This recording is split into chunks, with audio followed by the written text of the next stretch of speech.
अस्सलाम ख़वातीन हज़रात, क्या हाल है। मेरा नाम अब्दुल बासित है और आज हम जिस गाड़ी की बात करने वाले वो है हुंडई की सोनाटा एन लाइन। अगेन उससे पहले कि मैं आपको उनकी वेबसाइट के ऊपर लेकर जाऊँ, सबसे पहले बात करेंगे कि हुंडई सोनाटा एन लाइन जो है, क्या कहते हैं, ये पाकिस्तान में मिलने वाली जो है आइस इंजन के साथ सबसे आई वुड से महंगी भी है, बट येट सबसे ज़्यादा हॉर्स पावर भी लाती है सेडान की कैटेगरी में। अब मैं आपको एक बात कहना चाहूँगा, वो ये कि प्लीज़ एंड तक मेरे साथ जो है जुड़े रहिए। उसके लिए उसकी रीज़न ये कि एंड में ना सिर्फ मैं इसकी प्राइस भी बताऊंगा, बट इन द एंड मैं आपको ये भी बताऊंगा कि ये गाड़ी है किसके लिए, क्योंकि इस प्राइस कैटेगरी में आपके पास बहुत सारे ऐसी ऐसी और ऑप्शंस भी आ जाती हैं जो कि लातादाद और बेशुमार फीचर्स के साथ आती हैं। ठीक है, so let's continue on the website पे आ जाते हैं। ठीक है, हमारे पास ये Hyundai सोनाटा इनलाइन आ जाती है। ठीक है, इसके हाईलाइटेड के कुछ फीचर्स हैं, मैं आपको बताता चलूँ कि इसके अंदर मेजॉरिटी जितने भी फीचर्स आप एक्सपेक्ट करते हैं, चाहे वो एडास के फीचर्स हों, वो सारे तकरीबन इस गाड़ी में आते हैं। इस गाड़ी में ऐसा कुछ नहीं है जो कि आप एक्सपेक्ट कर देंगे इस गाड़ी में नहीं होगा। इसके अंदर हर एक फीचर है। सबसे पहले हम इसके चलते हैं गाड़ी के एक्सटीरियर के ऊपर। ठीक है, एक्सटीरियर में आप देख सकते हैं कि इसके रिम्स मेरे ख्याल से बहुत अच्छे, मेरे ख्याल से ये 19 इंचेस 19 इंचेस के इसके ये रिम्स आते हैं। आप ये जो है रोबोकॉप स्टाइल की जो है एलईडी बाहर देख सकते हैं। ठीक है, इसके हेडलाइट्स असल में बम्पर में आते हैं। ये एक चीज़ है जो लोगों ने बहुत काफ़ी सारे लोगों ने नोटिस नहीं की होगी। दूसरा ये कि ये जो है क्वाड एग्जॉस्ट आती है।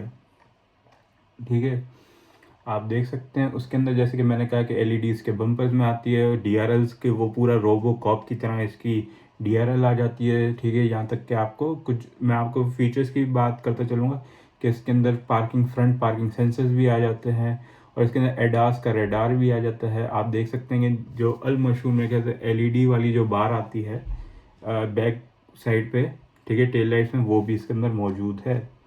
ठीक है, आप देख सकते हैं कि डेकलेट स्पॉइलर आ जाता है। ठीक है, आपके पास क्वाड एग्जॉस्ट आ जाते हैं, आपके पास जो है टू टोन स्पोर्टी रियर मतलब वो डिफ्यूज़र आ जाता है, रियर पार्किंग सेंसर्स आ जाते हैं, स्मार्ट पावर ट्रंक आ जाती है। ठीक है, और अब मैं आपको लेके चलता हूँ होपफुली। हाँ, ठीक है, आप देखेंगे कि इस गाड़ी के अंदर फ्रॉम द फैक्ट्री स्कर्ट्स भी आती हैं, 19 इंचेस के अलॉय व्हील्स भी हैं, और इसके अंदर जो है मेरे ख्याल से ये side line and batch with LED repeater, मेरे ख्याल से ये एक इंडिकेटर के साथ काम करता होगा। बाकी इस गाड़ी में आपके पास स्मार्ट एंट्री भी आती है और पैनोरामिक सनरूफ आती है। अब मैं ये सोच रहा था कि पाकिस्तान में आइस इंजन वाली ऐसी कितनी गाड़ियाँ जो ना हाइब्रिड हो ना इलेक्ट्रिक हो। ठीक है, जिसके अंदर पैनोरामिक सनरूफ आता है, सनरूफ तो आता है, पैनोरामिक किस में आता है, तो ये एक वाहिद गाड़ी है। ठीक है, उसके बाद हम चलते हैं इस गाड़ी के इंटीरियर में। ठीक है, अच्छा, अब इंटीरियर की बात की जाए, मुझे पर्सनली ये इंटीरियर बहुत ज़्यादा खूबसूरत लगता है। मेरे ख्याल से it is a perfect blend of features along with design. ठीक है, मैं ये कहूँगा उसकी वजह ये है कि अक्सर आप न्यू इंटीरियर्स में देखते हैं कि बहुत बड़ी बड़ी स्क्रीन आती है। ठीक है, और अक्सर वो डिस्ट्रैक्ट करता है इंसान को, और सिर्फ डिस्ट्रैक्ट नहीं करता, उस स्क्रीन के अंदर ही बहुत सारे ऐसे फीचर्स आ जाते हैं जैसे एसी वगैरह। वेयर मैं अगर इसके इंटीरियर में देखूँ तो आपके पास हार्ड और मैनुअल बटन भी आते हैं जो कि मुझे ज़्यादा पर्सनली ज़्यादा कन्वीनियंट लगते हैं। ठीक है, और अब आप देख लो कि इसके अंदर जितने भी ड्राइव मोड्स हैं, पार्किंग का बटन आ गया, ऑटो होल्ड आ गया। ठीक है, और मेरे ख्याल से dual zone auto climate control system आ गया। और अच्छा, इसके अंदर नॉर्मल और कन्वेंशनल जो है वो नहीं आता, गियर लीवर नहीं आता, इसके अंदर हैंडल आता है, कॉलम जिसे आप बोलते हैं, जिस तरीके से मर्सिडीज़ की नई गाड़ियों में आता है उस टाइप का ये स्टीयरिंग व्हील के पीछे होता है। ठीक है, और फीचर्स की बात करते चलें, इसके अंदर वायरलेस चार्जिंग आ जाती है, एम्बिएंट लाइटिंग आ जाती है। ये एक पर्सनल चीज़ है जो कि मुझे बड़ी खूबसूरत लगती है। ठीक है, अगेन आप इस गाड़ी का लुक दे सकते हैं। इस गाड़ी का पूरा इंटीरियर जो है वो ऑल ब्लैक आता है। ठीक है, इसकी गाड़ी की जो है सीट्स के अंदर हीटिंग एंड वेंटिलेटेड का फीचर भी आता है। ठीक है, पीछे जो है आपके पास डुअल एसी आ जाते हैं, टाइप सी पोर्ट्स आ जाते हैं। इस गाड़ी की जो सीट्स हैं वो पावर्ड इलेक्ट्रिक पावर्ड भी हैं। और ना सिर्फ ये, एक और चीज़ जो मैं देख रहा था कि इस गाड़ी के अंदर जितने भी हैं, वो जितने भी स्पीकर्स हैं, तो आप जो हो जितने वो बोज के हैं, तो आप में से जितने भी लोग हैं जो कि म्यूज़िक को सुनना पसंद करते, तो उनके लिए एक बहुत बड़ी ट्रीट होने वाली है। ठीक है, ना सिर्फ ये, इसके अंदर मैं देख रहा हूँ कि मेमोरी सीट्स का भी ऑप्शन है और हीटेड रियर सीट्स का भी ऑप्शन है। तो रियर में सिर्फ हीटेड का ऑप्शन है, वेंटिलेटेड का नहीं है। हालांकि हमारे पाकिस्तानी टेम्परेचर के हिसाब से वेंटिलेटेड का ऑप्शन होना चाहिए, हीटेड का नहीं। उसके बाद मैं चलता हूँ इस गाड़ी की सेफ्टी फीचर्स की भी बात करते चलते हैं।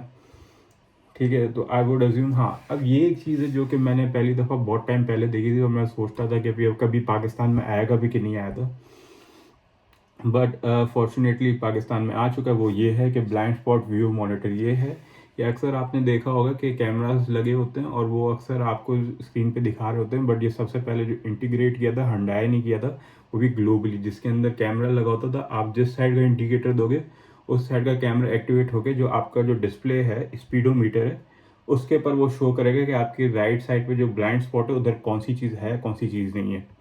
ठीक है, आपके पास सेफ्टी पावर विंडोज़ आ जाती हैं। ये है इसका फीचर, ये है इसका पर्पज़, ये है कि अगर किसी बच्चे का, किसी इंसान का हाथ फंस जाए तो वो सिर्फ सेंस करके वो नीचे आ जाएगा। ठीक है, आपके पास अराउंड 360 वो आ जाता है, कैमरा आ जाता है, आपके पास 6 SRS एयर बैग्स आ जाते हैं। ठीक है, और आपके पास जो है आइसोफिक्स वगैरह आ जाते हैं, आइसोफिक्स सीट्स आ जाती हैं, और अगर पीछे किसी ने सीट बेल्ट नहीं लगाया तो उसका भी इंडिकेटर आ जाएगा।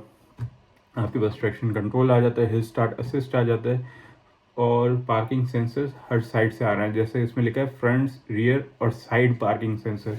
अब साइड पार्किंग सेंसर आपको हर गाड़ी में नहीं देखने को मिलता है, ज़्यादातर आपको फ्रंट और बैक रियर पार्किंग सेंसर देखने को मिलते हैं। ये वाहिद गाड़ी जिसमें आपको देखने को मिल रहे हैं। ठीक है, इसके बाद हम आ जाते हैं इसके स्मार्ट सेंस के ऊपर। अब ये सारे एडास के फीचर्स हैं जिसके अंदर फॉरवर्ड कोलिजन वार्निंग और असिस्टेंस भी आ जाती है, ब्लाइंड स्पॉट मॉनिटर भी आ जाता है। ठीक है, और सेफ्टी एग्जिट असिस्ट भी आ जाता है, लेन फॉलोइंग असिस्ट भी आ जाता है, हाई बीम असिस्ट भी आ जाता है, स्मार्ट क्रूज कंट्रोल भी आ जाता है, और रियर कोलिजन वार्निंग भी आ जाता है। ये सारी चीज़ें मैं आपको समझाता चलता हूँ। ठीक है, सबसे पहले ये होता है कि अगर मैं बात करता चलूँ फॉरवर्ड कोलिजन अवॉइडेंस असिस्ट की। ठीक है, जैसे ये FCA कह रहे हैं वो ये है कि अगर आप राइट साइड पर टर्न कर रहे हैं, ठीक है, आगे की तरफ, और आपको दिख नहीं रहा, ठीक है, हो सकता है ब्लाइंड स्पॉट हो या आपका ध्यान कहीं और हो, तो वो गाड़ी का जो सेंसर वो सेंस करता है कि कहीं आपके फॉरवर्ड से तो कोई नहीं आ रहा, तो वो उसी वक्त ही ब्रेक मार लेगा।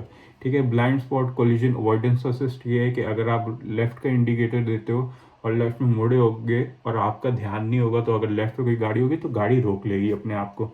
ठीक है, वैसे ही अगर आपके पास हाई बीम असिस्ट है, ये अगेन ऑडी की एक टेक्नोलॉजी होती थी, ये आपको ज़्यादा जर्मन ब्रांड्स में देखने को मिलती है कि अगर फ्रंट से कोई गाड़ी आ रही होती थी तो स्पेसिफिकली उस सेक्शन की जो लाइट्स होती थी वो डिम हो जाती थी। ठीक है, वैसे आपका लेन फॉलोइंग असिस्ट हो जाता है, it is very self explanatory. Smart cruise control वही जिसको हम कहते हैं एडवांस क्रूज कंट्रोल कहते हैं, या एडाप्टिव क्रूज कंट्रोल कहते हैं। Rear cross collision avoidance assist ये है कि अगर आपका ध्यान, आप रिवर्स में किसी पार्किंग की जगह से निकाल रहे हैं और पीछे से तो कोई गाड़ी आ रही है और आपको नज़र नहीं आ रही, तो गाड़ी खुद ही सेंस करके ब्रेक लगा ली। मसला ये है हमारे पाकिस्तान में ये वाला स्पेसिफिक फीचर है, मुझे पर्सनली ऐसा लगता है कि ये काम का नहीं है। उसकी वजह ये है, पाकिस्तान में अगर आप पार्किंग से गाड़ी निकाल रहे हो, किसी के अंदर भी इतना सब्र नहीं है कि आपको 5 मिनट या 2 मिनट का रास्ता दे दे कि आप अपनी गाड़ी निकाल सको।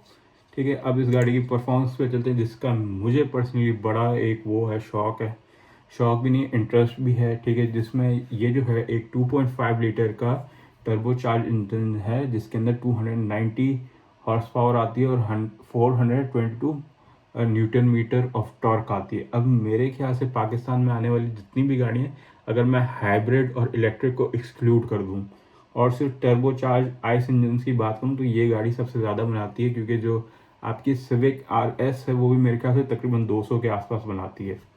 ठीक है, और मैं अगर बात, अच्छा, इसके अंदर मल्टीपल मोड्स भी आ जाते हैं, इको मोड आ जाता है, नॉर्मल आ जाता है, स्पोर्ट्स आ जाता है, और एक मेरे ख्याल से माइट ड्राइव होगा जिसके अंदर आप वेरियस चीज़ें चेंज कर सकते हैं अपनी मर्ज़ी के मुताबिक।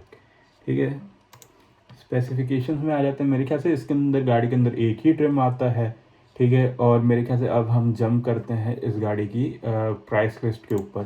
तो ये गाड़ी जो है 1,65,21,000 की ये गाड़ी आती है। ठीक है, इसके अंदर जो है क्या कहते हैं, कलर्स वगैरह भी लिखे हुए हैं, सारे स्पेसिफिकेशंस भी लिखे हुए हैं, यहाँ तक के 8 स्पीड डुअल क्लच ट्रांसमिशन भी आता है। और अगर आप जितने भी स्पेसिफिकेशंस वगैरह हैं, टर्म्स एंड कंडीशंस हैं, आप वीडियो को पॉज करके देख सकते हैं। अब बात की जाए कि ये गाड़ी असल में है किसके लिए। अगर आप एक वो इंसान है, ठीक है, जो कि खुद गाड़ी चलाना चाहता है, गाड़ी को इंजॉय करना चाहता है, गाड़ी का ड्राइविंग प्लेजर लेना चाहता है, और उसको शो ऑफ करने का शौक़ नहीं है। ठीक है, जिस तरीके से I would say 99% of people living in Pakistan वो ये करते हैं कि बड़ी से बड़ी गाड़ी और डाला ले लेंगे, फॉर्चूनर ले लेंगे, ठीक ठीक है, क्योंकि लोगों को दिखती है बड़ी गाड़ी, I will be very honest, पर ये गाड़ी स्पेसिफिकली उसके लिए है जो कि खुद गाड़ी एंजॉय करना चाहता है, जो कि पावर का मज़ा लेना चाहता है, ठीक है, ड्राइव का मज़ा लेना चाहता है। So this car is specifically for that person. अब इस के प्राइस रेंज के अंदर जो है बहुत सारे और ऑप्शन आ जाते हैं आपके पास, क्रॉसओवर के मल्टीपल ऑप्शन आ जाते हैं, Hyundai की सेंटा फे आ जाती है, आपके पास इलेक्ट्रिक में जो है BYD का ऑप्शन आ जाता है, ठीक है, और BYD का भी ऑप्शन आ जाता है।